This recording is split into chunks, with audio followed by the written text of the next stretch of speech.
ओम शांति।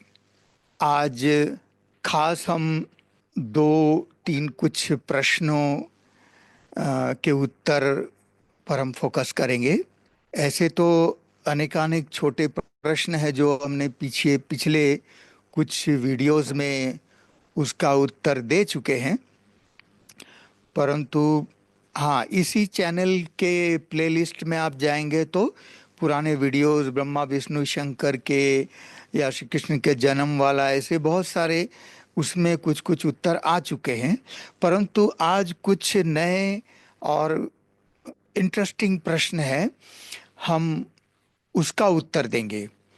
एक तो प्रश्न ये है, पहले हम प्रश्न सुना देते हैं, फिर एक एक करके उसका उत्तर बताएंगे। पहला प्रश्न ये है कि कई बीके भाई बहनों ने प्रश्न पूछा है कि जैसे बाबा के मुरलियों के आधार पर हम ये जान चुके हैं कि ब्रह्मा की दो आत्माएं हैं, है ना।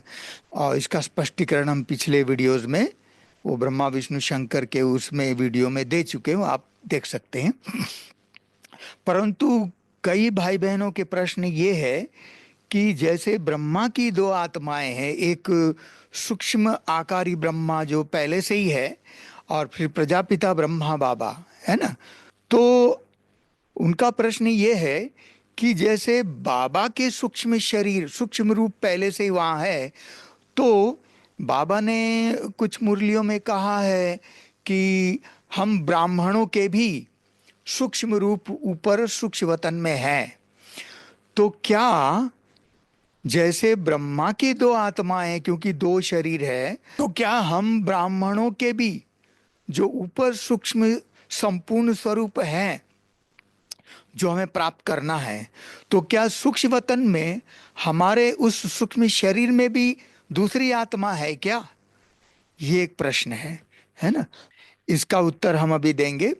एक दूसरा बहुत इंटरेस्टिंग प्रश्न है, वो कई लोग पूछते हैं, बाबा के बच्चे भी, कि सृष्टि चक्र ही पूरा कल्प ही 5,000 वर्ष का है, तो उसमें से डायनासोर कब होता है ना। तो ये भी एक इंटरेस्टिंग प्रश्न है। तो आज हम खास इन दो प्रश्नों के उत्तर पर फोकस करेंगे। तो पहला प्रश्न है कि क्या हम सभी ब्राह्मण बाबा के बच्चे जो बी के ब्रह्मा कुमार कुमारियां भाई बहनें हैं, जो योगी तपस्वी हैं, क्योंकि हमारा लक्ष्य है बाप समान बनना, तो हमारा जो संपूर्ण स्वरूप ऊपर में है, पहली बात है ऊपर में है या नहीं है हमारा स्वरूप जैसे ब्रह्मा बाबा का है। दूसरी बात, अगर है तो क्या उस हमारे सूक्ष्म संपूर्ण स्वरूप में भी कोई दूसरी आत्मा है क्या? क्योंकि मैं आत्मा तो इस साकार शरीर में हूं, है ना। तो पहले हम इसका उत्तर को पहले हम विस्तार से समझेंगे। तो देखिए, पहले हम ये जान लेते हैं कि वैसे तो बाबा के मुझे अभी तक तो किसी ऐसी मुरली में सीधे शब्दों में ये नहीं मिला है कि हम बाबा के बच्चों का सूक्ष्म शरीर भी वहाँ है। परंतु कुछ मुरली हैं, तीन मुरलियां हमारे पास हैं उपलब्ध। हो सकता है आगे मिले तो हम कलेक्ट करेंगे, परंतु हमने जो कलेक्ट किया है, डायरियों में नोट किया है, उनमें तीन मुरली, वो तीन मुरली मैं आपको सुनाता हूँ। एक मुरली है 17 अगस्त 2022 की मुरली। 17/8/2022 की मुरली में बाबा ने कहा, बाप समझाते हैं, बाप समझाते हैं, जब यह व्यक्त रूप में है, ब्रह्मा बाबा के रूप में लिए बाबा कह रहे हैं, जब यह व्यक्त रूप में है तो इन द्वारा ज्ञान देता हूं। फिर यही ज्ञान लेते लेते फरिश्ता बन जाते हैं। तो वह है संपूर्ण रूप, है ना। तो बाबा कह रहे हैं वह है संपूर्ण रूप। वैसे मम्मा का भी है, तुम्हारा भी ऐसे ही संपूर्ण रूप बन जाता है।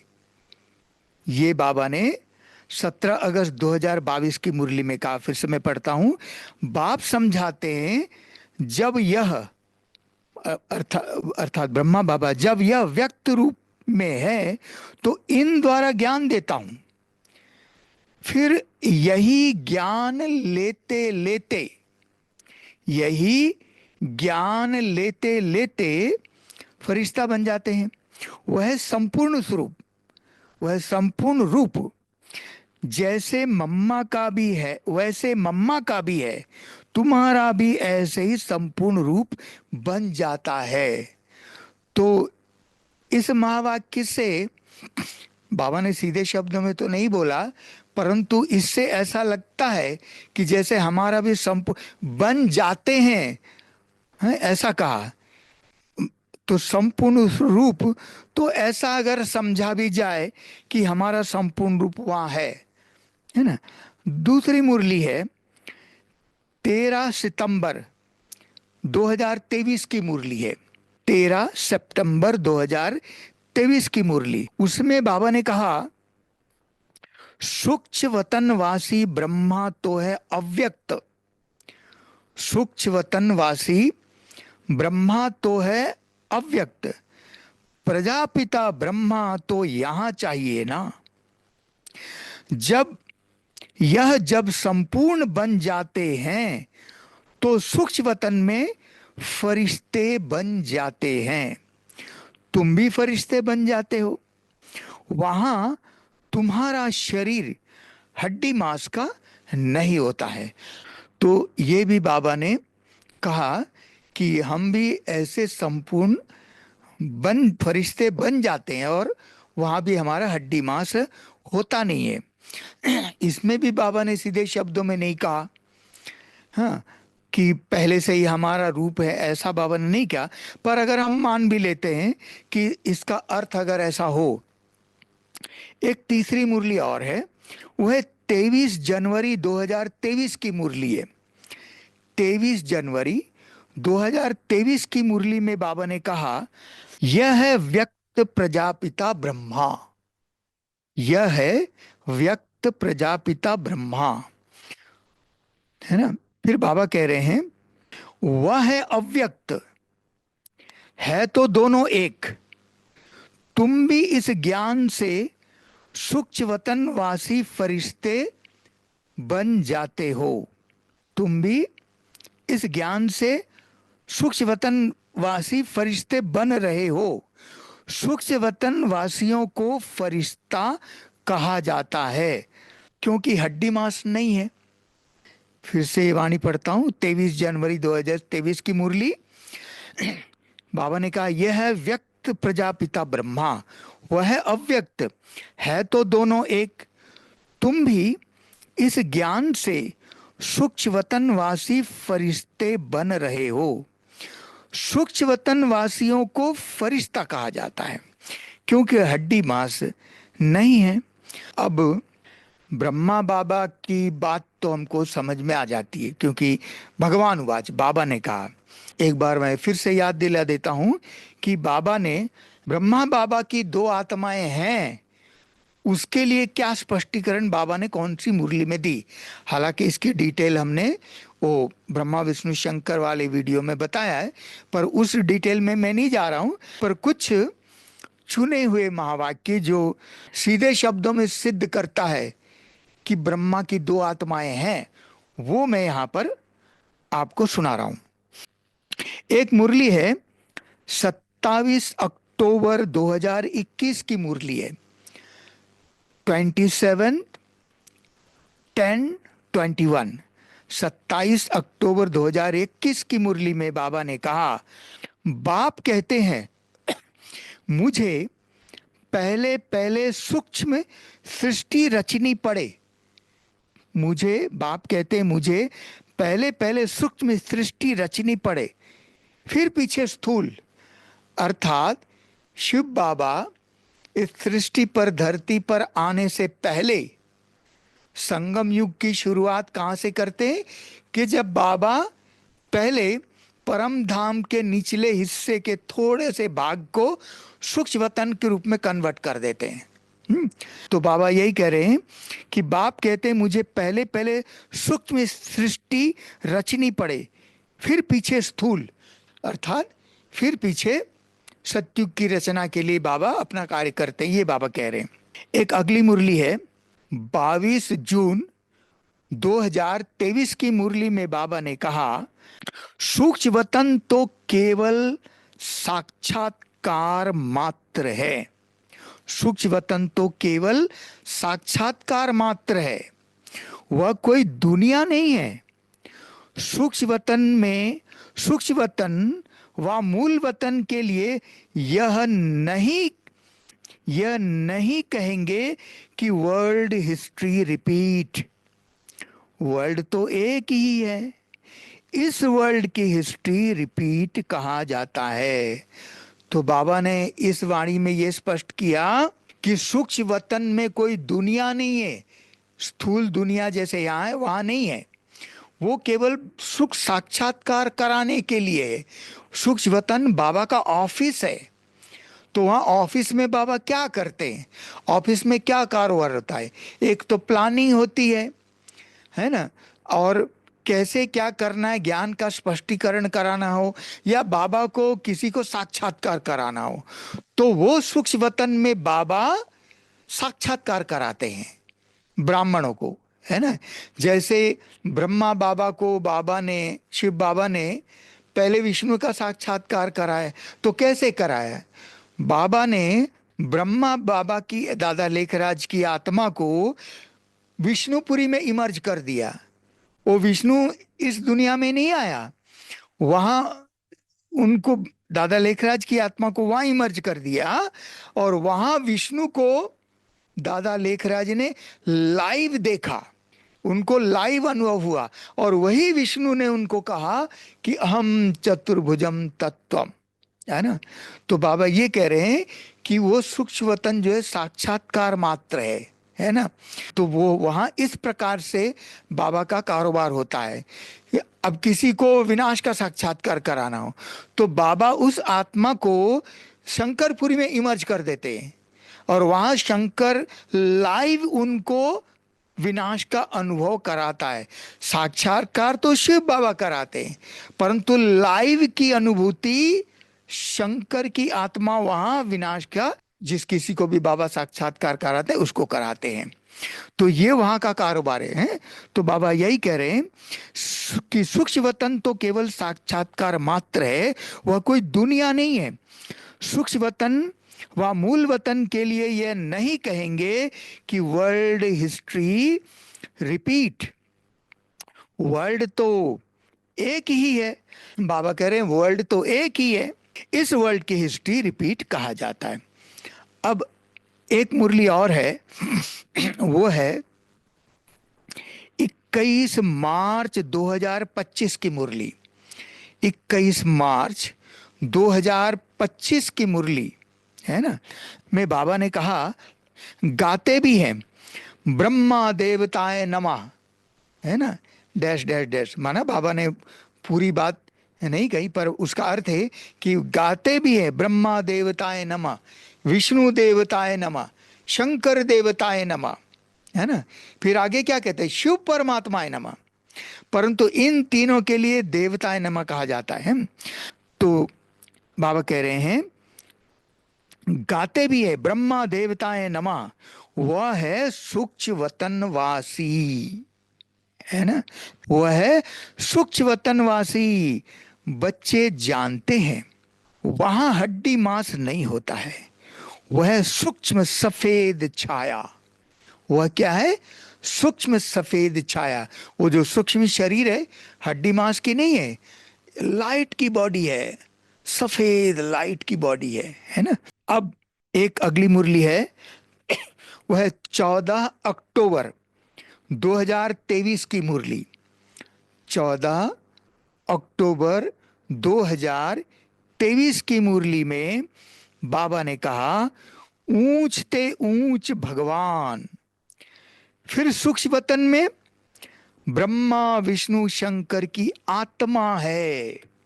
हम्म कई लोग तो इसी में उलझे रहते हैं, कहते कि नहीं नहीं वो तीनों आत्मा है। ये भगवान वाच है, मैं नहीं बोल रहा हूं, भगवान बोल रहे हैं, शिव भगवान वाच। और ये मुरली है 14 अक्टूबर 2023 की मुरली। उसमें बाबा ने कहा, ऊंच ते ऊंच भगवान, फिर सूक्ष्म वतन में ब्रह्मा विष्णु शंकर की आत्मा है। बाबा ने खास कहा कि ये तीन आत्माएं, तीनों की आत्माएं सूक्ष्म वतन में है ना। फिर नीचे आओ तो ये मनुष्य लोक है। अब एक अगली मुरली है 30 सितंबर 2022 की मुरली। 30/9/2022 की मुरली में बाबा ने कहा, प्रजापिता आदि देव कहते हैं, प्रजापिता आदि देव कहते हैं, परंतु आदि देव का अर्थ नहीं समझते। इस मुरली में बाबा ने एक बहुत बड़ा राज खोला है ना। वो मैं आपको बताता हूं, इस मुरली में ही है। तो बाबा कह रहे हैं, प्रजापिता आदि देव कहते हैं, परंतु आदि देव का अर्थ नहीं समझते। प्रजापिता तो जरूर यहां ही होगा ना, अर्थात इस साकार वतन में होगा ना। आदि देव फिर वह ब्रह्मा, अर्थात सूक्ष्म, ब्रैकेट में मुरली में सूक्ष्म लिखा हुआ है। प्रजापिता तो जरूर यहां ही होगा ना। आदि देव फिर वह ब्रह्मा, ब्रैकेट में सूक्ष्म लिखा हुआ है, अर्थात वो सूक्ष्म ब्रह्मा हो जाता है। आदि देव फिर वह ब्रह्मा सूक्ष्म ब्रह्मा हो जाता है। आदि अर्थात शुरुआत का। देखिए कितनी वंडरफुल बाबा ने ये राज इस मुरली में खोला।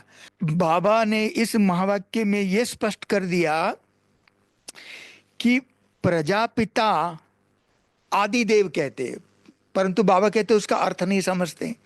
तो बाबा कहते उसका अर्थ क्या है? उसका अर्थ बाबा ये कह रहे हैं, प्रजापिता तो यहां होगा, पहले दादा लेखराज नाम था, फिर प्रजापिता ब्रह्मा नाम पड़ा। पर बाबा यहां ये स्पष्ट कर रहे हैं, आदि देव फिर वह ब्रह्मा सूक्ष्म ब्रह्मा हो जाता है जो पहले से ही वहां है। मतलब दादा लेखराज को साक्षात्कार आदि कराने से पहले ही जो बाबा ने सूक्ष्म सृष्टि रची, सूक्ष्म वतन रचा, उसमें तीन आत्माओं के लिए तीन सूक्ष्म शरीर रचे, और उसमें वो बाबा के शुभ मूल वतन में जो शिव बाबा के नीचे ब्रह्मा विष्णु शंकर की तीन आत्माएं, उनको साथ में लेके आते हैं और उन तीनों सूक्ष्म वतन के तीन पूरे में, उन तीनों शरीर में उनको बिठा देते हैं, है ना।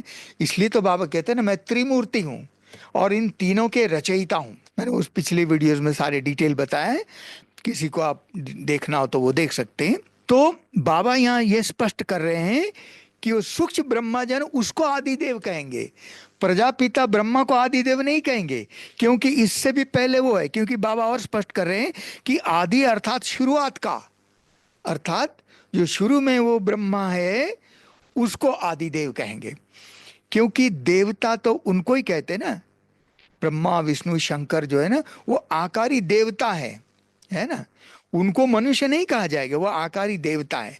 तो आदि देव, देव माना देवता, तो आदि देव वो ब्रह्मा सूक्ष्म ब्रह्मा को कहेंगे। तो आदि अर्थात शुरुआत का, कि बाबा ने इस मुरली में स्पष्ट किया। अब एक मुरली और है, बाबा कह रहे हैं, ये मुरली है 14 सितंबर 2023 की मुरली। 14/9/2023 की मुरली में बाबा ने कहा, ब्रह्मा को भी चोला है ना। साकार ब्रह्मा के लिए बाबा कह रहे हैं कि ब्रह्मा को भी चोला है, सूक्ष्म वतन में भी चोला है, चोला माना शरीर, ब्रह्मा को भी चोला है, सूक्ष्म वतन में भी, सूक्ष्म वतन में भी चोला है, शरीर तो है ना। कहेंगे उनमें भी आत्मा है। किन में? वो सूक्ष्म ब्रह्मा के लिए बाबा कह रहे हैं कि जो सूक्ष्म वतनवासी चोला है, इस साकार ब्रह्मा में तो, इस चोले में तो आत्मा ही है, तभी तो बोल रहे हैं, है ना। बराबर शिव बाबा इनके तन में प्रवेश कर रहे हैं कि करके तो ये मुरली चला रहे हैं ना। तो उनमें बाप दादा शिव बाबा परमात्मा और ब्रह्मा दादा की आत्मा दोनों हैं।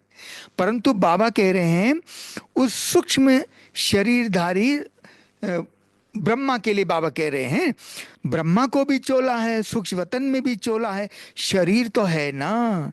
कहेंगे उनमें भी आत्मा है। अब देखिए, एक मुरली बहुत इंपॉर्टेंट, ये मुरली है 2 सितंबर 2023 की मुरली।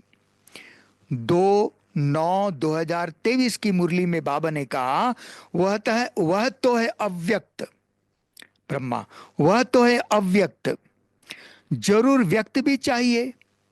जो फिर अव्यक्त होना है, वो अव्यक्त पहले से है, जो व्यक्त चाहिए, जो फिर अव्यक्त बनेंगे, अर्थात जिसको व्यक्त अव्यक्त होना है, दोनों अभी दिखाई पड़ते हैं।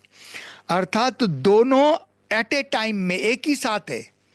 यहां साकार में भी साकार ब्रह्मा बाबा है, और एट द सेम टाइम इन्हीं का ही संपूर्ण स्वरूप, सेम टू सेम फेस, यही ब्रह्मा जब संपूर्ण बनेंगे, इन्हीं का ही कॉपी पेस्ट बाबा ने वहां रख दिया चित्र। परंतु उस सूक्ष्म शरीर को संभालने के लिए आत्मा चाहिए बाबा के, क्योंकि दोनों एक ही साथ है ना। क्योंकि बाबा ने, ये मुरली है 5 अक्टूबर 2021 की मुरली, उसमें बाबा ने कहा कि आत्मा के बिना रथ थोड़ी होता है, आत्मा के बिना रथ थोड़ी होता है, अर्थात आत्मा के बिना शरीर हो नहीं सकता। रथ माना शरीर। अब चाहे शरीर स्थूल हो या सूक्ष्म हो, दोनों शरीरों को कायम रखने के लिए, दोनों शरीरों को जिंदा रखने के लिए, उसके अस्तित्व बनाए रखने के लिए आत्मा जरूर चाहिए शरीर में। नहीं तो शरीर हो नहीं सकता। बिना आत्मा को तो शरीर मुर्दा, शरीर को मुर्दा कहेंगे ना। अगर स्थूल शरीर से आत्मा निकल जाए तो ये स्थूल शरीर को मुर्दा कहा जाएगा ना। वैसे सूक्ष्म शरीर, सूक्ष्म वतन में सूक्ष्म शरीर, बिना आत्मा का मुर्दा सूक्ष्म शरीर वहां थोड़ी होता है, नहीं हो सकता है, ये असंभव है। तो बाबा ने ये स्पष्ट कर दिया कि बाबा ने कहा कि बिना आत्मा का रथ थोड़ी होता है। अर्थात सूक्ष्म शरीर में, सूक्ष्म वतन में जो सूक्ष्म शरीर जिनके भी होंगे, उनमें आत्मा जरूर चाहिए, क्योंकि बिना आत्मा को शरीर रह ही नहीं सकता, अस्तित्व नहीं रह नहीं सकता। तो इसीलिए ब्रह्मा की 2 आत्माएं हैं, ये तो स्पष्ट हो गया। जब हम ब्राह्मण आत्माओं की बात आती है ना, तब यह जरूर प्रश्न उठेगा। क्या प्रश्न उठेगा? देखिए, अभी हम बाबा के बच्चे जो ब्रह्मा कुमार कुमारी बने, अर्थात ब्राह्मण बने, तो हम कई आत्माओं का पुरुषार्थ पूरा नहीं होता है, और हिसाब किताब किन्हीं आत्माओं के साथ बचे हुए होते हैं।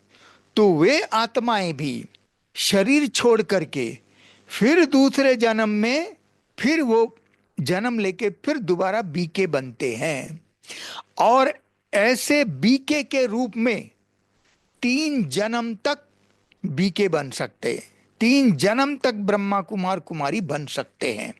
ये बाबा ने इस मुरली में स्पष्ट किया, और उस मुरली की तारीख है 3 जनवरी 2024 की मुरली में बाबा ने कहा, बाबा कह रहे हैं, पुनर्जन्म को भी तुमने समझा है। क्या बाबा कह रहे हैं? बाबा कहते हैं पुनर्जन्म को भी तुमने समझा है कि तुम कितने जन्म लेते हो। पुनर्जन्म को भी तुमने समझा है कि तुम कितने जन्म लेते हो। फिर बाबा पूछ रहे हैं, ब्राह्मण धर्म में तुम कितने जन्म लेते हो? तो किसी ने जवाब दिया 1 जन्म। फिर बाबा कह रहे हैं कोई 2-3 जन्म भी लेते हैं। समझो, बाबा एक्सप्लेन कर रहे हैं, बाबा इसका विस्तार से स्पष्टीकरण दे रहे हैं, है ना। बाबा कह रहे हैं कोई 2-3 जन्म भी लेते हैं, 2-3 जन्म तक बाबा ने कहा। कोई 2-3 जन्म भी लेते हैं। समझो कोई शरीर छोड़ते हैं, वह संस्कार ब्राह्मणपन के ले जाते हैं।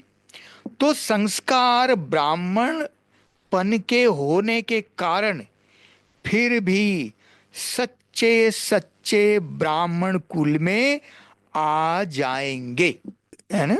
शरीर छोड़ने के बाद बाबा कहते हैं फिर वो संस्कार ब्राह्मणपन के ले जाते हैं। तो संस्कार ब्राह्मणपन के होने के कारण फिर भी सच्चे सच्चे ब्राह्मण कुल में आ जाएंगे। ब्राह्मण कुल की आत्माएं तो वृद्धि को पाती रहेंगी। ब्राह्मण कुल के संस्कार तो ले जाते हैं ना। कुछ हिसाब किताब है तो 2-3 जन्म भी ले सकते हैं। एक शरीर छोड़ दूसरा लेंगे। आत्मा ब्राह्मण कुल से दैवी कुल में जाएगी, मतलब ब्राह्मण ही फिर आगे फिर देवता बनेंगे। आत्मा ब्राह्मण कुल से दैवी कुल में जाएंगी। शरीर की तो बात नहीं है ना, शरीर की बात नहीं, आत्मा की बात है। अब यहां पर यह स्पष्ट हो गया कि ब्राह्मण जन्म भी 3 जन्म तक ले सकते हैं। 3 जन्म तक हम ब्रह्मा कुमार कुमारी बन सकते हैं, ये बाबा ने स्पष्ट कर दिया। अब यहां पर यह प्रश्न उठता है कि अगर सूक्ष्म वतन में हम ब्राह्मण आत्माओं का सूक्ष्म रूप है, सूक्ष्म शरीर है, तो कौन से जन्म का सूक्ष्म शरीर होगा? आत्मा तो एक ही है ना। जैसे मान लीजिए सपोज मैं पिछले जन्म में भी समझो ब्रह्मा कुमार या कुमारी था, बाबा के बच्चे थे, है ना। अभी मान लो वो शरीर छोड़ के मैं ये शरीर मैंने धारण किया और इस जन्म में मैं अभी ब्रह्मा कुमार हूं, है ना। फिर मान लो ये शरीर छोड़ करके फिर मेरा मान लो कोई हिसाब किताब होगा, तो अगर मैं मान लो नेक्स्ट जन्म में फिर मुझे बीके बनना पड़े, है ना। ऐसे कई हम आत्माएं देखते हैं, कई छोटे छोटे बच्चे ज्ञान में इतने तीखे, है ना। तो बाबा उनको एडवांस पार्टी की आत्मा नहीं कहते हैं, वे आत्माएं एडवांस स्टेज की आत्मा। क्योंकि जब बीके बने उनका जितना पुरुषार्थ हुआ है उस जन्म में, अगले जन्म में जब बीके बनेंगे तो उनको पिछले जन्म में जहां तक का उनका पुरुषार्थ हो चुका था, आत्मा जहां तक पवित्र बन चुकी थी, इस जन्म में उसके नेक्स्ट आगे से उनका पुरुषार्थ होगा। इसलिए बाबा कहते हो एडवांस स्टेज वाले।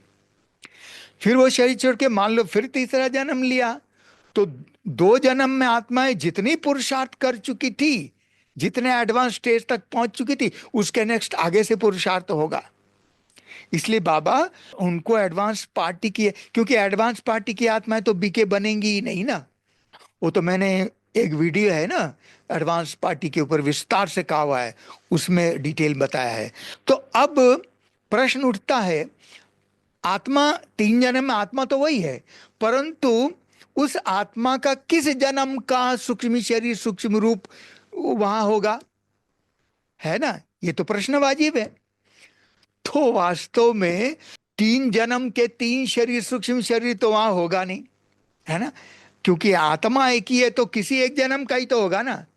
तो वास्तव में बाबा ने ये स्पष्ट किया है। तो मुझे भी ये प्रश्न तो था, मुझे भी थोड़ा इसमें कंफ्यूजन था कि अगर हम आत्माओं का भी सूक्ष्म रूप वहां होगा, क्योंकि इन 3 मुरली में जो हमारे पास उपलब्ध है इसमें तो सीधे शब्दों में बाबा ने नहीं कहा, परंतु फिर भी ऐसा लगता है। तो ठीक है, अगर सूक्ष्म शरीर होगा तो कौन से जन्म का सूक्ष्म शरीर होगा, है ना। ये प्रश्न है ना। तो मेरा भी प्रश्न था। मैंने अमृत वेले एक दिन बाबा को ये प्रश्न किया। अमृत वेले मैं कोई संदेशी नहीं हूं, पर अमृत वेले बाबा से रूरियान तो होती है और बाबा से जवाब तो मिलता है। अब मैंने बाबा से पूछा, मैंने कहा बाबा कि हम सभी आत्माओं का जो बीके भाई बहने हैं, क्या हमारा भी सूक्ष्म शरीर वहां है? क्या मम्मा का भी सूक्ष्म शरीर वहां है? क्योंकि मम्मा ने तो जन्म ले लिया। क्योंकि कई लोग कहते हैं, कई बीके भाई बहने भी कहते हैं कि जैसे कई लोग कहते हैं गुलजार दादी की आत्मा अभी भी सूक्ष्म शरीर में है। नहीं है। जब मम्मा जैसी आत्मा जो नेक्स्ट टू बाबा है उनका जन्म हो चुका है, तो बाकी सब आत्मा को तो होने हैं ना। मैं उसका एक कारण बताता हूं।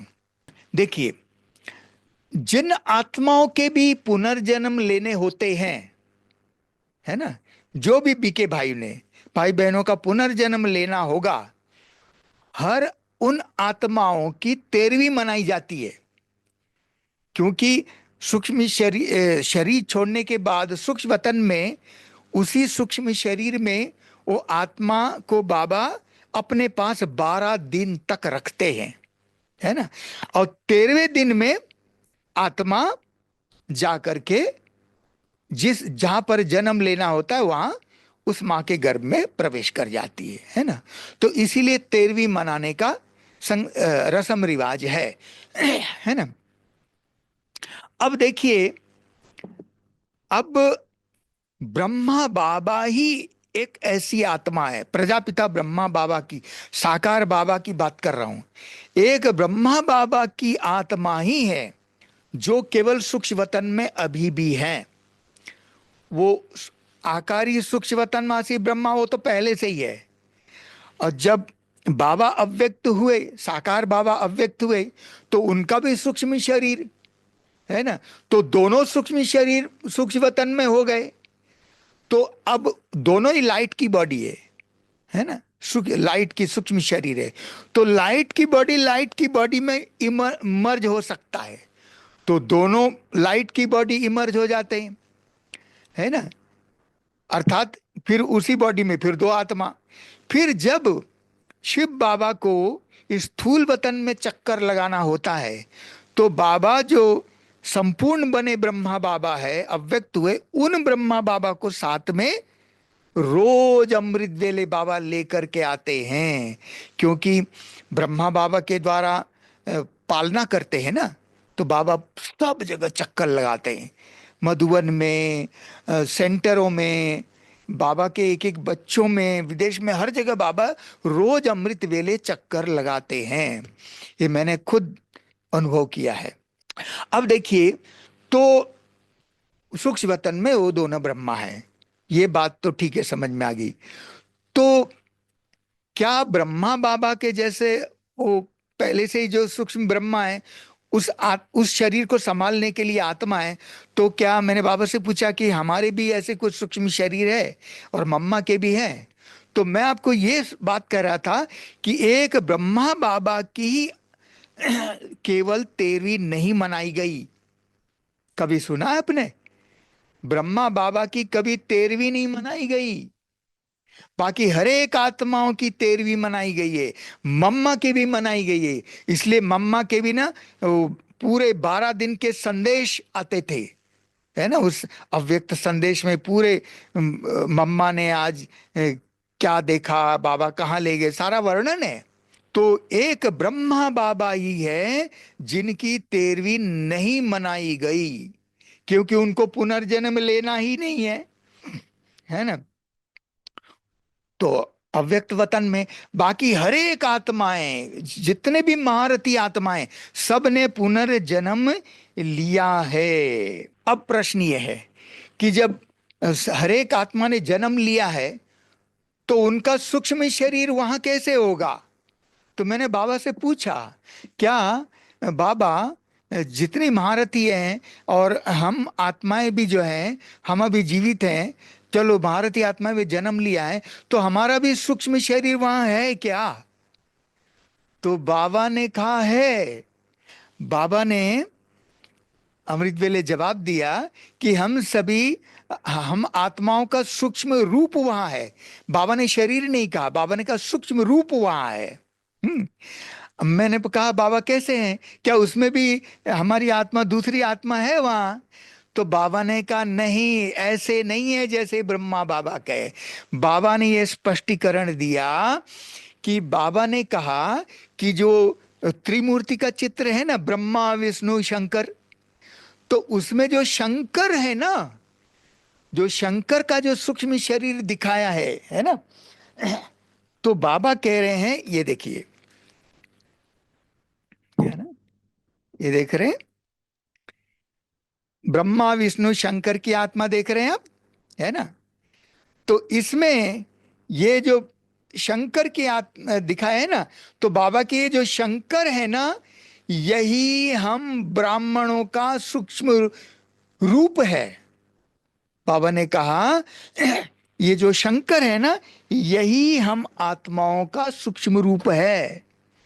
और इसीलिए वो तपस्वी रूप दिखाया है। फिर बाबा ने कहा कि शंकर की आत्मा तो पहले से ही पवित्र है, वो तो इस दुनिया में, इस सूक्ष्म स्थूल वतन में उसका पार्ट ही नहीं है। उसने तो कुछ पाप किया ही नहीं जो उनको तपस्या करनी पड़े। परंतु उसको सूक्ष्म आकारी शरीर, तपस्वी रूप दिखाया है। तो वो जो शंकर का जो तपस्वी रूप है और वो शंकर का सूक्ष्म शरीर है, वो हम सभी ब्राह्मण आत्माओं का वही रूप है। अर्थात हमारा किसी भी जन्म का अलग अलग शरीर रूप वहां पर नहीं है। वो मम्मा का भी है, सब दादियों का है, हम ब्राह्मणों का है, सब एक ब्राह्मणों का एक प्रतीक है, तपस्वी रूप। नहीं तो शंकर को तो तपस्या करने की जरूरत ही नहीं, उसको क्या जरूरत है। तो वो हमारा ही संपूर्ण रूप वहां पर है, और उसमें शंकर की आत्मा है। उस सूक्ष्म शरीर को संभालने के लिए शंकर की आत्मा उस शरीर में बैठी हुई है। तो बड़ा वंडरफुल राज बाबा ने बताया। तो वास्तव में हम सभी ब्राह्मणों का अलग अलग न तो सूक्ष्म शरीर है और न ही अलग अलग आत्मा वहां पर हैं। हम सभी बीके भाई बहनों का एक ही सूक्ष्म शरीर वहां दिखाया है। चाहे भाई हो या बहन हो। इसलिए शंकर को ना जटा दिखाया है। हमारी बहनों को भी तो जटाएं होती है ना, तो वो भी है, भाई का भी है तो बहनों का भी। मतलब एक कंबाइंड दिखाया है। कोई अलग अलग पर्टिकुलर बीके भाई बहन है ये वो नहीं दिखाया। तो हम ब्राह्मणों का तपस्वी स्वरूप वो हमारा है, ये बाबा ने स्पष्ट किया। तो यही इसका उत्तर है। अब मैं अगला प्रश्न लेता हूं। तो कई आत्माओं का ये प्रश्न है कि जब सृष्टि चक्र पूरी कल्प की आयु ही 5,000 साल है, तो डायनासोर कब हुआ? ये कई लोगों के मन में ये प्रश्न उठता है। तो किसी ने मुझे ये प्रश्न खास पूछा कि आप इसका उत्तर जरूर देना। मैंने कहा जरूर दूंगा। देखिए, मैं आपको बताता हूं। इसका स्पष्टीकरण यह है कि देखिए, सबसे पहली बात, भगवान उवाच, बाबा ने क्या कहा। मैं बाबा की आपको दो मुरलियां सुनाता हूं। वैसे तो अनेक मुरलियां हैं, परंतु दो मुरली मैंने खास छांट के मैं लाया हूं। एक मुरली है 23 जुलाई 2024 की मुरली। 23 जुलाई 2024 की मुरली में बाबा ने कहा,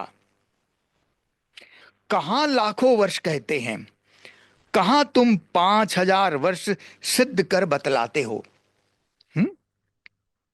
ये 5,000 वर्ष के बाद चक्र रिपीट होता है।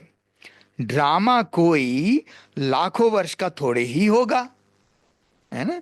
बाबा कह रहे हैं ड्रामा कोई लाखों वर्ष का थोड़े ही होगा। तुम समझ गए हो, जो कुछ होता है वो 5,000 वर्ष में होता है। जो कुछ होता है ड्रामा में, जो कुछ होना होता है, सब 5,000 वर्ष के 5,000 वर्ष में होता है। इसका मतलब ये हुआ, अगर डायनासोर होना होगा ड्रामा में, अगर डायनासोर का पार्ट है, तो 5,000 साल के अंदर ही होना होगा। ये बाबा स्पष्ट कर रहे हैं, है ना। अब एक और मुरली है 3 अगस्त 2024 की मुरली। इसमें बाबा ने कहा, तुमको तो बाप ने बताया है, सारे कल्प की आयु ही 5,000 वर्ष है। 84 लाख योनियां तो है नहीं, यह बड़ा गपोड़ा है। बाबा ने सीधे कहा, 84 लाख योनियां तो है नहीं, यह बड़ा गपोड़ा है। अर्थात इतने 84 लाख जीव जंतु इस सृष्टि पर हो, बाबा कहता है ही नहीं, है ना। ये सब गपोड़ा है। अब इस पर मैं आपको ये बताना चाहता हूं कि इससे ये सिद्ध होता है कि 5,000 वर्ष से पुरानी चीज कोई होती नहीं। 5,000 साल से कोई भी पुरानी चीज हो ही नहीं सकती। और उसमें भी बाबा ने कहा ना कि आधा कल्प सतयुग त्रेता युग, आधा कल्प द्वापर कलयुग। तो सतयुग त्रेता युग ये तो स्वर्ग है ना। और बाबा ने कहा है वहां कोई ऐसी वैसी जीव जंतु सतयुग में त्रेता युग में जरूरत ही नहीं है। क्योंकि बाबा कहते हैं वहां कायदे, बाबा जीव जंतुओं को फर्नीचर कहते हैं कि जैसे आत्मा वैसे फर्नीचर, मतलब फर्नीचर उपयोग के लिए होता है ना। तो वहां के सतयुग त्रेतायुग के हरेक जीव जंतु जो भी होंगे हमारे काम के हैं, हमारे उपयोग के लिए है। उपयोग माना हमारे कुछ न कुछ एक्टिविटी में सहयोग देता है। जैसे चिड़िया है ना, ऐसे कई जंतु जानवर हैं। तो वो जो उस प्रकार से होते हैं। तो इसमें बाबा ने ये तो स्पष्ट कर दिया कि 5,000 साल से पुरानी चीज कोई होती नहीं है ना। अगर कुछ भी होगा तो 5,000 वर्ष के अंदर ही होना होगा, है ना। अगर डायनासोर को होने के लिए जैसे लोग कहते हैं कि करोड़ों वर्ष चाहिए, करोड़ों वर्ष पहले था, है ना। तो अगर करोड़ों वर्ष चाहिए तो इसका मतलब डायनासोर होता ही नहीं है, गपोड़ा है, काल्पनिक पात्र है। अब एक बहुत इंपॉर्टेंट बात आप ध्यान से सुनिए। जो डायनासोर की कैटेगरी दिखाई गई है ना, वो मैमल्स की कैटेगरी दिखाई गई है। मैमल्स का अर्थ होता है स्तन्यपायी। इस दुनिया में देखिए वंश वृद्धि के लिए 3 प्रकार से वंश वृद्धि होते हैं। 3 प्रकार से जीव जंतु प्राणियों के जन्म होते हैं। एक तो गर्भ से जन्म होता है, दूसरा अंडे से जन्म होता है, और तीसरा होता है जो सेल है ना, कोशिकाएं, वो अपने आप स्प्लिट होती है, अर्थात अपने आप वो डिवाइड हो जाते हैं। जैसे बैक्टीरिया है, वायरस है, अपने आप बढ़ते रहते हैं, उनकी संख्या अपने आप वृद्धि हो जाती है। अच्छा, अंडे देने वाले कौन कौन से प्राणी होते हैं, पहले हम इसको समझते हैं।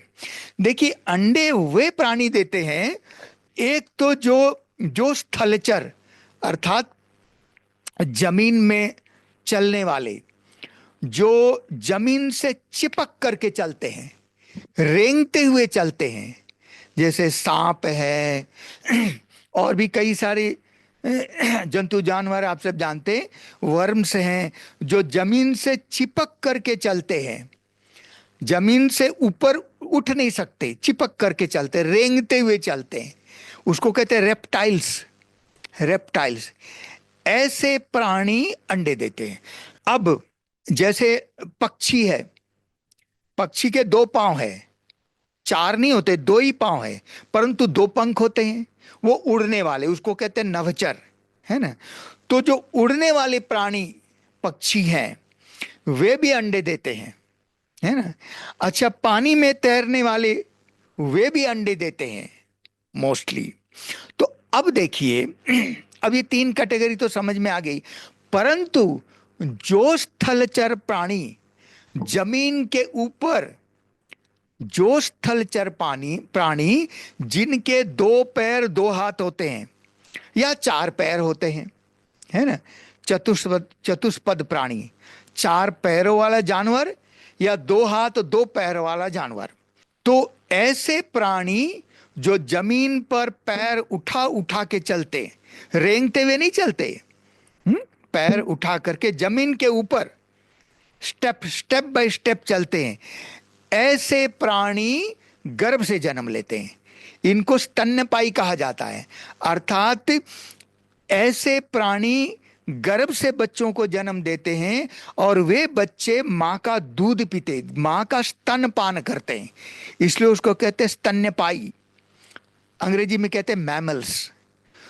तो डायनासोर की जो कैटेगरी दिखाई गई है ना, वो 2 पैर 2 हाथ वाले दिखाए गए हैं और जमीन के ऊपर पैर उठा के चलते हुए, ऐसे हमें जो एनिमेशन में दिखाए जाते हैं वो ऐसे दिखाए गए हैं। तो इसका मतलब ये हुआ कि ये स्तन्यपायी जानवर है ना। तो स्तन्यपायी जानवर कभी अंडे नहीं दे सकते, उसके अंडे हो ही नहीं सकते। ऐसे प्राणी गर्भ से बच्चों को जन्म देते हैं। तो अब आप सोचिए, कई लोग कहते हैं ना उसका प्रमाण है, अमेरिका में उसके अंडे मिले और कंकाल मिले। मैं कहता हूं ये सरासर नंबर वन झूठ है, ये बनावटी है, सत्य नहीं है। और ये बात जब मैं किसी एक सेंटर में मैं गया था, वहाँ किसी ने यही प्रश्न पूछा था, तो मैंने ये सब जवाब दिया था।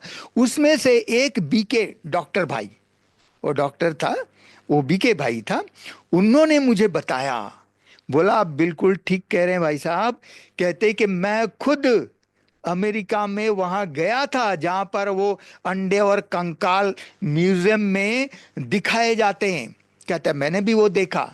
कहते हैं फिर जब उसके जो मैनेजर है, मैंने उससे खास अपॉइंटमेंट लेकर के उससे मैं मिला, और उन्होंने कहा कि मैं मिल के उनसे बहुत सारे प्रश्न किए, उसे ये जानने की कोशिश की कि भाई आप ये बताइए कि ये अंडे और ये कंकाल बनाए हुए हैं, आर्टिफिशियल तैयार किया गया है, या रियल खुदाई में मिले हैं, आप बताइए।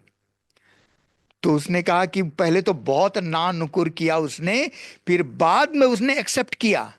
कहता हाँ ये बनाए हुए हैं, ये आर्टिफिशियल है, ये कहीं भी खुदाई से मिले हुए नहीं है ना। ये उसने खुद स्वीकार किया। तो इसलिए आप देखिए ना, भाई आप दिखा रहे हो कि जमीन के ऊपर चलने वाले ये है ना, एनिमेशन में तो यही दिखाया गया है ना। वो जुरासिक पार्क का जो फिल्म है, या और भी अभी लेटेस्ट बहुत सारे बने होंगे, तो उनमें ऐसे दिखाए गए हैं, है ना। बहुत विशाल काय और जमीन के ऊपर पैर उठा करके ऐसे ऐसे चल रहे हैं। तो ऐसे प्राणी अंडे कभी नहीं दे सकते, क्योंकि ये कैटेगरी तो स्तन्यपायी की कैटेगरी आपने दिखाई है, और दिखा रहे हो अंडे। ये तो सरासर झूठ है। पहला नंबर वन झूठ तो यही सिद्ध हो गया।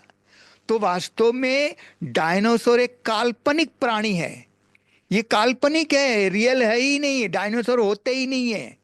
तीसरी एक महत्वपूर्ण बात, मैं क्यों कह रहा हूं ये काल्पनिक है, देखिए।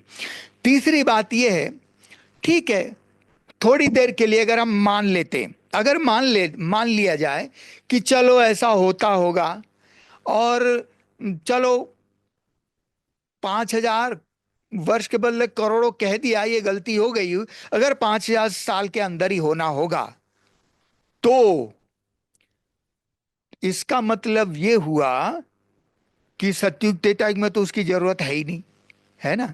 5,000 साल पुरानी कोई चीज नहीं। परंतु भारत जो है, बाबा ने कहा सतयुग त्रेतायुग में स्वर्ग में भारत खंड के अलावा कोई दूसरा खंड होता ही नहीं, भारत खंड के अलावा कोई दूसरा खंड होता ही नहीं है। तो अगर ये बहुत पुराना प्राचीन समय में मिला होगा, तो भारत खंड में मिलना चाहिए, अमेरिका में क्यों मिलेगा। कहते हैं ना, अमेरिका तो कहते हैं कि सेंट कोलंबस ने लगभग 500 साल पहले अमेरिका को खोजा, तो अभी कैसे अमेरिका में मिल गया। तो अगर ये सच में होता होगा, तो इसके कंकाल आदि भारत खंड में ही मिलने चाहिए, क्योंकि भारत ही प्राचीन खंड है। क्योंकि आप लोग कहते हो कि ये बहुत पुराना प्राचीन है, तो भारत से प्राचीन कोई खंड होता ही नहीं। और और सतयुग त्रेतायुग में कोई दूसरा खंड ऐसे, ऐसा भी आप नहीं कह सकते कि चलो सतयुग त्रेतायुग में कोई दूसरी जगह में ऐसा होता हो। बाबा कहते हैं भारत के अलावा कोई दूसरा खंड होता ही नहीं। टापू छोटे छोटे होते हैं जहां पर पिकनिक स्पॉट होते हैं, पर टापू में रहने लायक वातावरण होता ही नहीं। ना कोई मनुष्य, ना कोई जीव जंतु टापू में रह सकते हैं। ये संभव ही नहीं है। और टापू बहुत छोटे होते हैं। तो इसीलिए सतयुग त्रेतायुग में तो ये डायनासोर होने का प्रश्न ही नहीं उठता है। और वो अगर होगा भी तो ये हमारे काम की नहीं है, फर्नीचर, ये कौन सा फर्नीचर। तो बाबा ने तो स्पष्ट कह दिया है कि ये सतयुग त्रेतायुग में तो ऐसे जानवर नहीं होते भयंकर। अब बाकी रही द्वापर कलयुग में, अगर द्वापर कलयुग में भी होता होगा तो हमने अभी तक तो हम मैंने अपने बचपन में कभी नहीं सुना डायनासोर के बारे में। ये तो अभी अभी अ, लगभग 30 40 50 साल से ही हम सुन रहे हैं, उससे पहले तो कभी सुना ही नहीं। तो ये काल्पनिक पात्र है। ऐसे प्रश्न पूछने वालों को मैं एक प्रश्न जरूर पूछता हूं कि आप बताइए कि ये मिक्की माउस, मिक्की माउस होता है, ये काल्पनिक पात्र है ना। हैरी पॉटर की कहानी आपने सुनी है, उसकी फिल्म भी बनी हुई है। तो हैरी पॉटर ये भी काल्पनिक पात्र, इंटरेस्टिंग है, परंतु है तो काल्पनिक। इसी प्रकार से डायनासोर नाम की कोई भी वास्तविक प्राणी होते ही नहीं है, ये काल्पनिक है। बड़े रमणीक बनाए हैं, बहुत अच्छे रमणीक बनाए हुए हैं। तो इसीलिए मैं तो यही कहूंगा कि ये कैसे हो सकते हैं, ये नहीं हो सकता है। मैंने आपको 3 कारण बताए, है ना। स्तन्यपायी को, गर्भ से जन्म देने वाले कैटेगरी को आप अंडा दिखा रहे हो, ये तो असंभव है। ये तो पहला नंबर झूठी यही है। तो इसी प्रकार से इन 3 कारणों से हम कह सकते हैं कि डायनासोर काल्पनिक पात्र है, न कि वास्तविक पात्र, है ना। ओम शांति।